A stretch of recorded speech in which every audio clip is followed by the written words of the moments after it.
Radio 100.1 ene eye branda yatena se ye de agudie hu sem eba wei eye efie die anafe amanone die ayaboaboa no ana ye de ebesomo ewo kasafidie kronkro batan isumedin ed justice ene ye bowramu ewo YouTube no so dia na ye da seda piesie ma ye ni ankasa ye ni Tonigate na daruma ena no payi ye nya hoden na afe yetimi abowramu ewo YouTube no so yetimi abowramu na afe enkomadodo na no yetimi edi no eho enitini join na afe enkomadodo na no yentimi endi ni nyina ewo kasafidie kronkron batan so se wa ye krado na yenso ya ye krado dia na chese ye da seda piesie kambo mu na afe ye de ama dwumakuo a yato ni din Teco Bloss Company Limited Teco Bloss Company Limited wanadaruma ana enano pay ye bowramu ewo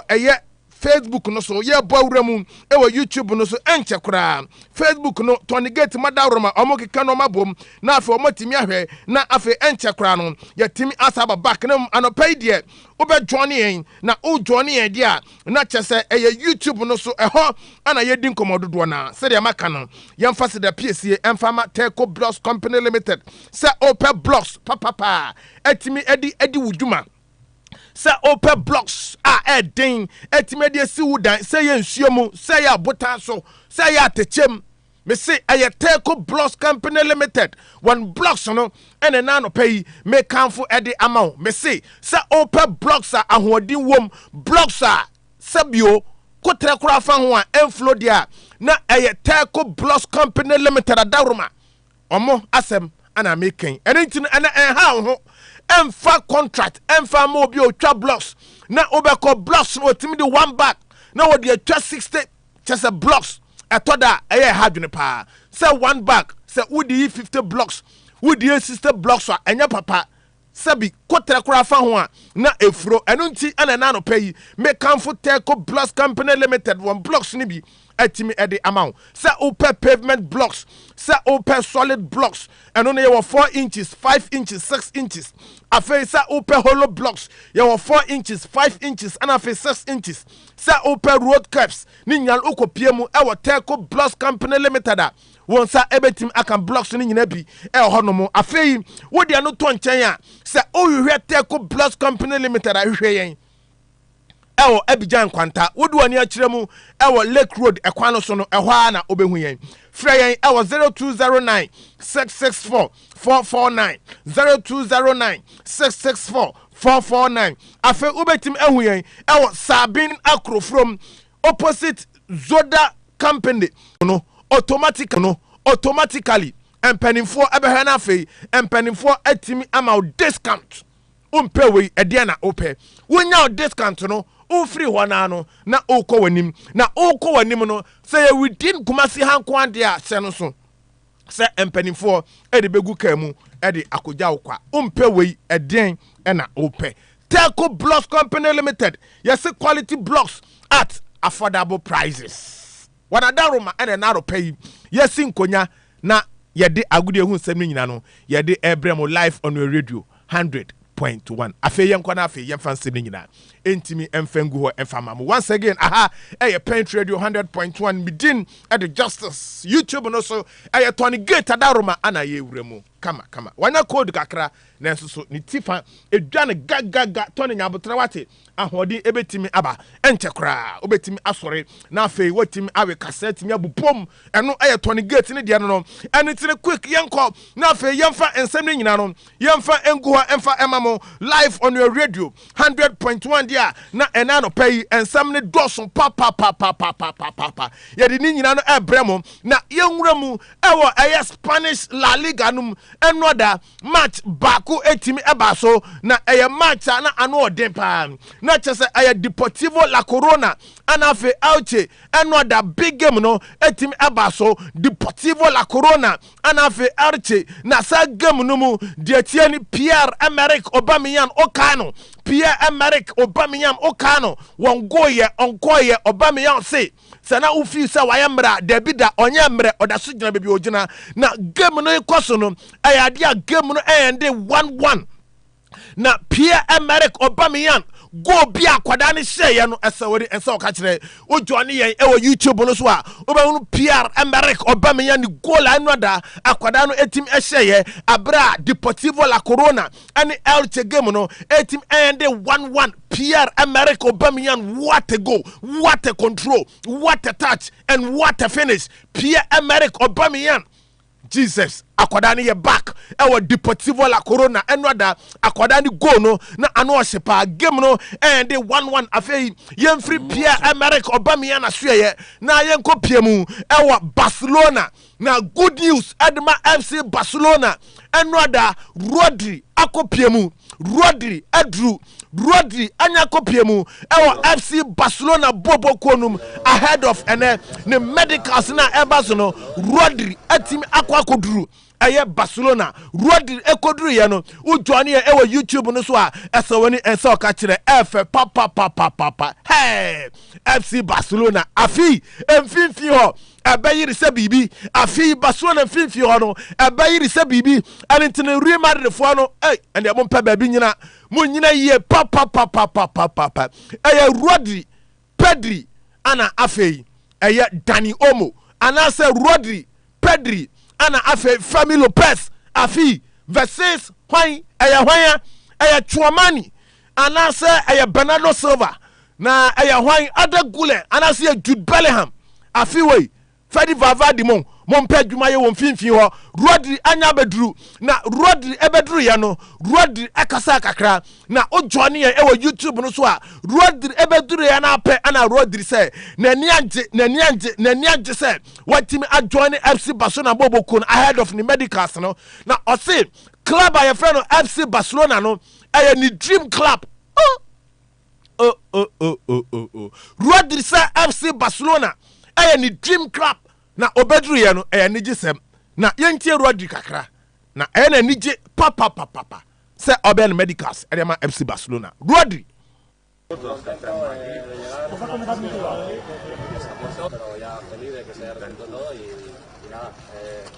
Encantada de conoceros a todos y muy feliz de estar aquí. Jugar en Barcelona para mí es un sueño. Tengo muchas ganas de estar con mis compañeros, que la gran mayoría les conozco. Así que nada, ahora toca trabajar y dar lo mejor. Boy,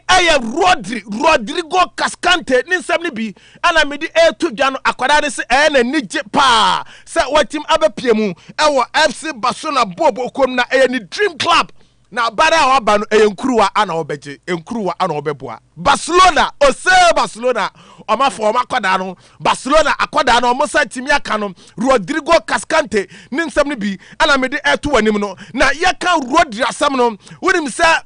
Ferran Torres anya afri FC Barcelona bobokonum akwakopiemu ewo Paris Saint-Germain na se Ferran Torres ekodia na jersey number 7 no ebetim adaho na se jersey number 7 no adaho na akwada ya friend Rodrigo Cascante adodo na friend Rodri no se wanya bedru FC Barcelona bobokonuma na che se ewo se Fermin Lopez ekokofa jersey number 7 and in Ferran Torres jersey number 7 no eno ana Fermin Lopez ebese na afe Rodri akofa ni favorite jersey number 16 sa jersey way ana na akoda ya frɛ no eye Fermin Lopez ehye and in Fermin Lopez ebese jersey number 7 na afe Rodrigo Cascante Rodri enso akose jersey number 16 all is set na yaka FC Barcelona sam no yemfan tudwa sa FC Barcelona eguso a omo monitor omo per striker na FC Barcelona ama Julian Alvarez up to the end of this week say already fe wone Atletico Madrid team no enko kasa na wone Atletico Madrid team no ekasa wi a eno ana be motivate FC Barcelona boboko no na afi omatimi push forward akwakope akoda ya frɛ no eye mekyerɛ Julian Alvarez na omoto say week we ende na omanti good news amfam free akoda ni din ede Julian Alvarez asua ya club ya frɛ no FC Barcelona abepe a new striker we ensam ni bi ana yede eto manim no na enano pay ahomachi yi club ya frɛ no Atletico Madrid a communicate ede ama player ni din ede Julian Alvarez ese Julian Alvarez ye ka traw ye kam watini ye na tieniye mani ko wasum dia ye kan nyina ne se wo Julian Alvarez se woni da so se ubebo FC Barcelona dia you wadwene efri so na yen Atletico Madrid no yenya yadwene se ye beton wa kwada udin edi Julian Alvarez edi na ma club afa no FC Barcelona empo se Barcelona edi 200 million euros eba omo Anton Julian Alvarez emani kopiemu ewo club ani din edi FC Barcelona na omakache Julian Alvarez se omo beton mpo a na outside Spain omo entono emfa emma club ani din edi FC Barcelona and into the Julian Alvarez to FC Barcelona deal no na chese off na yenkotie akwan report no esi afa so ebaye na communique no esi afa so ebaye wey Spanish on Julian Alvarez to FC Barcelona off empo se Barca at the 200 million euros eba Julian Alvarez weni baby ako wey kwan report no every Spain ebeka yensa ene ahomatinyen Julian Alvarez to Barcelona no deal. Julian no va a vestir la camiseta del Fútbol Club Barcelona. Opa. Se ponga como se ponga su representante y se ponga como se ponga el Barça. No va a vestir la camiseta del Fútbol Club Barcelona. Si Julián, información, reitero, la información que a mí me transmiten. Si Julián se marcha a algún equipo, al final de este mercado será al extranjero. Pero el Atlético de Madrid se niega en rotundo a vendérselo al Barça. Ni por 100, ni por 150, ni por 200. Vale, conviene, Otra cosa es que el Barça no consiga los 500 de la cláusula y los deposite en la sede de la Liga. Si deposita los 500 millones, se lo lleva el Atlético de Madrid. Ahora, no hay manera. Si no, me juran y me perjuran igual para que no va a jugar ni se va a poner la camiseta. Asamble chenchene ni tietie nyina ne se Julian Alvarez to FC Barcelona off. According to club and din at the Atletico Madrid, almost Julian Alvarez, yan to ne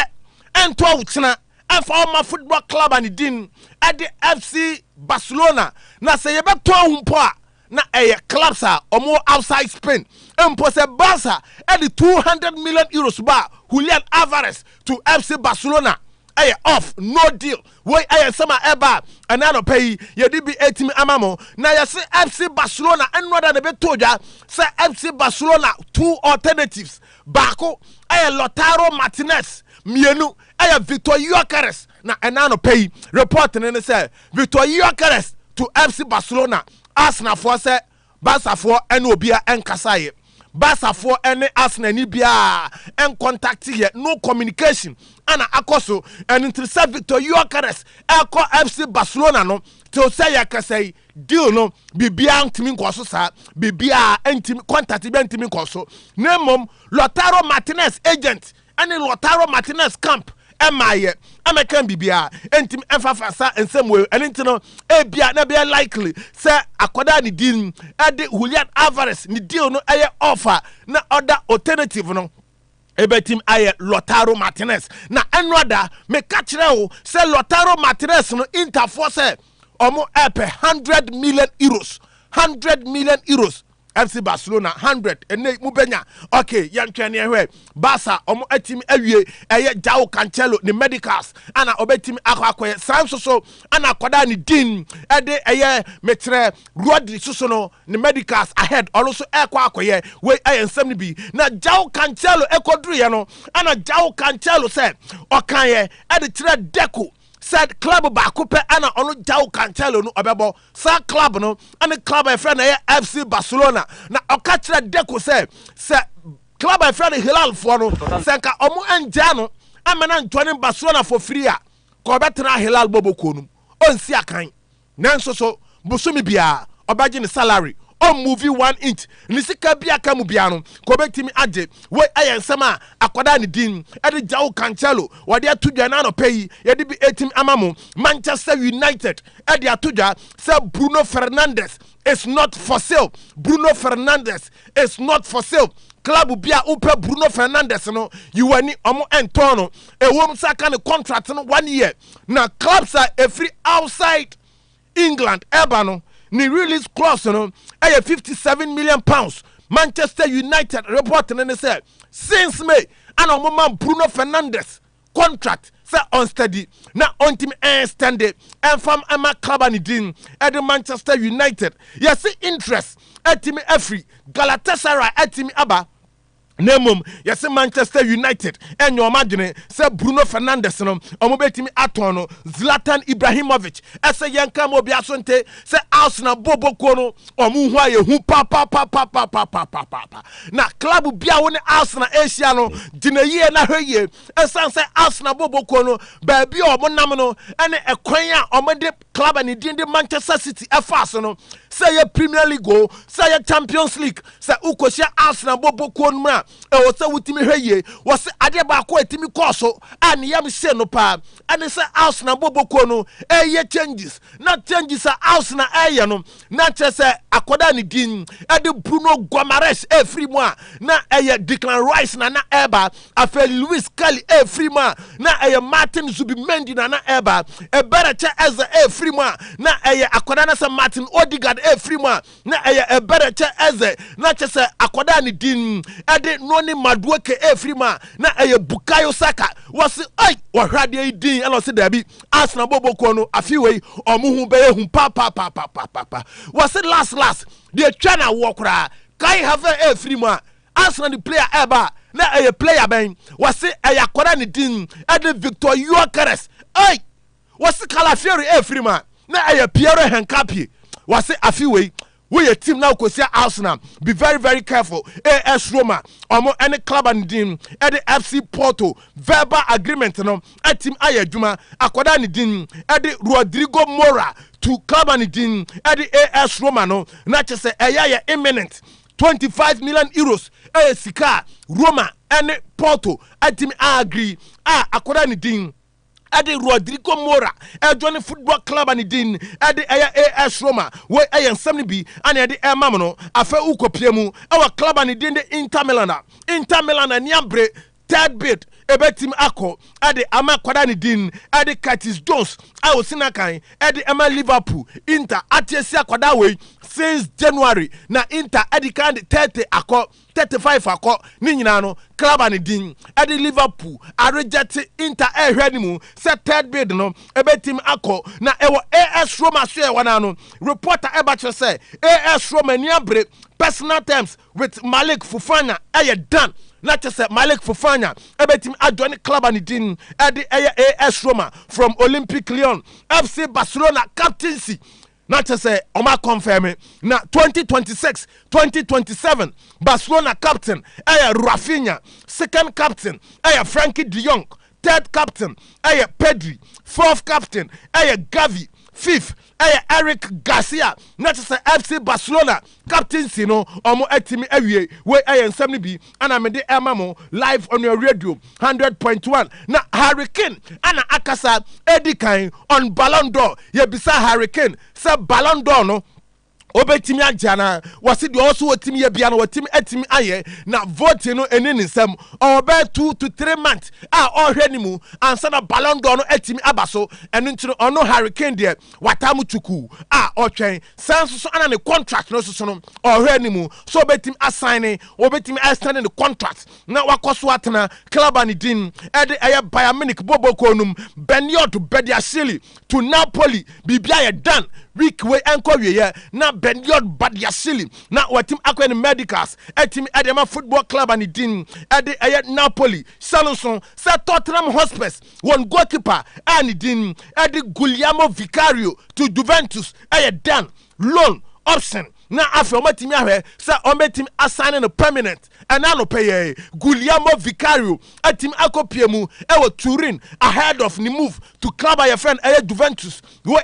B and yede emamo live on your radio 100.1 na Diego Mora from club and din at the Strasbourg joining AC Milan when so no another news Como expect say what the one second offer ebetim akopiemu Football Club and din Fiorentina on akwada your friend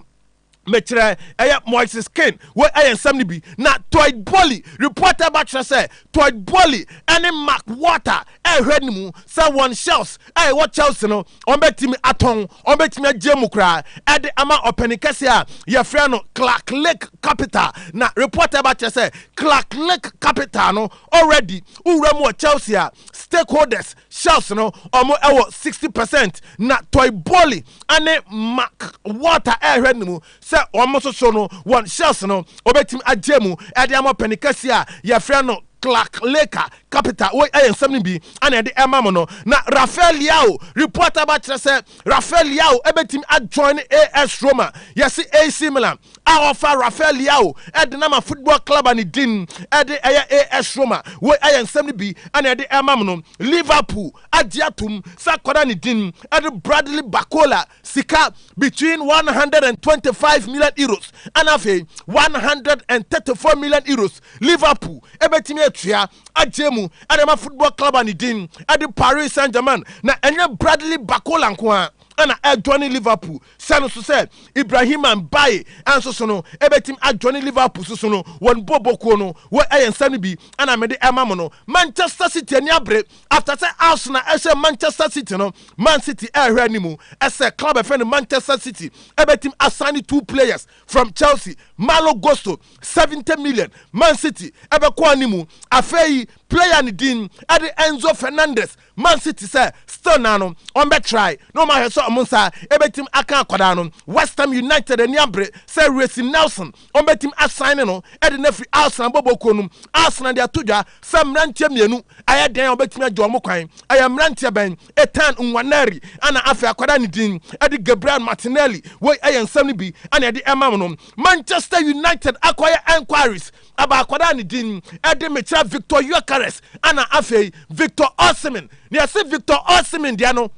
emoya dempa Manchester United try say ombetimi anya Victor Osimhen na yesi enquiries no na say Manchester United ani abre na okopie mu Al Hilal reporter ebache say Al Hilal person mu pamu Karim Mustafa Benzema adini free Al Hilal boboko num na situation no ano aye dem papa yesi Benzema say ne contract aka no sika no so omu pam ne dia na te sagi se ogini nyina na wonim sa omani Ole Watkins atimi awie nanso so Karim Benzema emfiri ma eden se Ole Watkins ebetimi aba na Tony Gates mami Jamal Musiala akwada no arahusem bi aka eto akwada no ewo game na ekoso between Bayern Munich ana afe RB Leipzig over the weekend no na no odempa Bayer and Leipzig ebo na yesi bo bia ma akwada isu akwada no gina ho a na se akwada no na se okofom na okofom na okofom na okofom yesi eteki akwada ni din ade Ismail Sabari ana save akwada no na uhwe video na no krede nyame anim ni na no odempa fantastic and udim sa akwada no obia nya ne hwe na ogina ho ase okofom na se okofom quick ana akwada ni din ade Ismail Sabari ohun ntem ana ko save akwada nyesa kanei anka ye ka asem foforo Cameroon former no akwaje alcon no mkodu Cameroon kromwo celebrations asa woni ensa okakire Real Madrid asa akwada ni din ade Martin Zubimendi no onbehwe animu se omunsa ebetimi aka no ensam ni doson ye disi na Kofi Adakwa nyame tiase etimi aba na Georgia Free wonim say na Ghana Football Association one president na report ne say Georgia Free say ensema ekoso ewo efi ho no anu onyan papa edikan Georgia Free say urem ewo Ghana Football Association na next year September na ketokreku ne terms no na abawieye na ono Georgia Free obeye di obetimi bia say cat Simon okreku efi no empanifo ebetim ahwe na watim efri ho na nipa foforo etim aba wase enya ono ana okasa chinchon na beba na mom keto kreku de ne term 2 times no aye 8 years no September 2027 na aso e wase cat eko na nipa foforo etim eba we aye Georgia Free amre bi atwam na oye vice president Edema Ghana Football Association. I want to see the leadership of the FA changed, not necessarily Georgia Free. You understand my position? Yeah. My position is that we've witnessed 8 years of Mr. Ketiyes Okriku's administration, 8 solid years. By next year, September, will be 8 years since he took over. I am saying that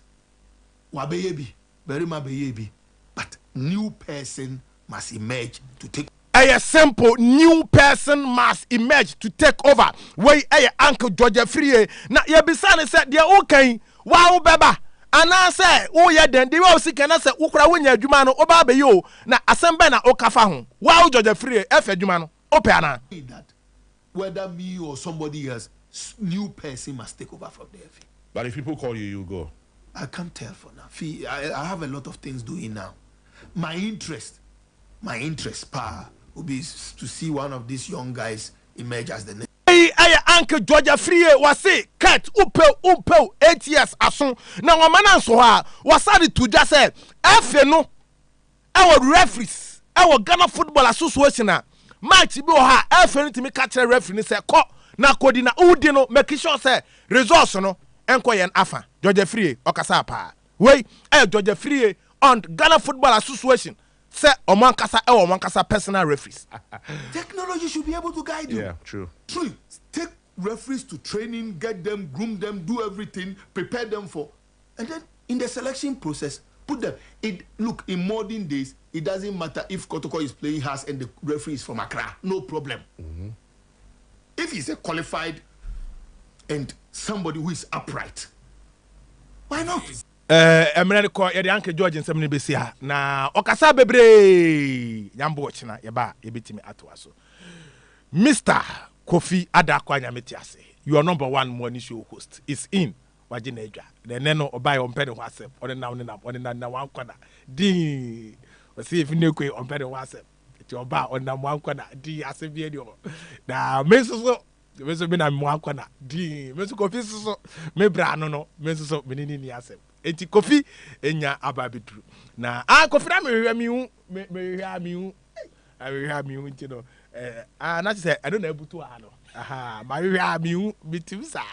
next Kofi Adakwa Nyametiase ena no pay inso na gugu awiam ho anwumrem ho anopai wada no sane besi aye inso ne besa ato ana say ento ni nyina no Kofi Adakwa Nyametiase watena si with ni nice top